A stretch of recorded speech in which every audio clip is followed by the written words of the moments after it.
আমার স্বপ্নের মতন জার্নি হতে চলেছে। বহুদিন আগে, প্রায় আজ থেকে ইউটিউব যখন শুরু করেছিলাম সেই সময়কার আগে ভেবেছিলাম যে সমুদ্র থেকে একেবারে যাব আমরা পাহাড়ে, আর সেই ড্রিম জার্নি আজকে শুরু হচ্ছে আমার। আর সেই নস্টালজিক ট্রেনে ভাই, এই হচ্ছে আমাদের পাহাড়িয়া এক্সপ্রেস। আমাদের ট্রেনের যে ম্যাক্সিমাম গতিবেগ 110 কিলোমিটার কিন্তু উঠে গেছে অলরেডি, দেখতে পাচ্ছেন। সমুদ্র থেকে সোজা পাহাড়ের উদ্দেশ্যে জয় জগন্নাথের নাম করে বেরোচ্ছি।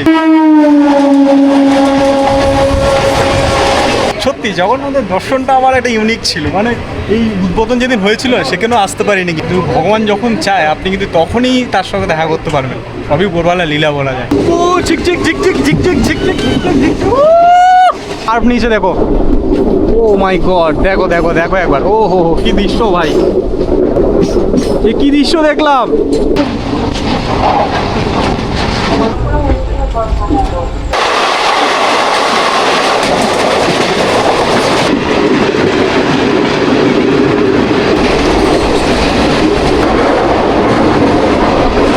একবার ইন্ডিয়ান রেলওয়ের এই ট্রেনের নো ডিলে লেখাটা দেখে বেশ দারুণ লাগছে।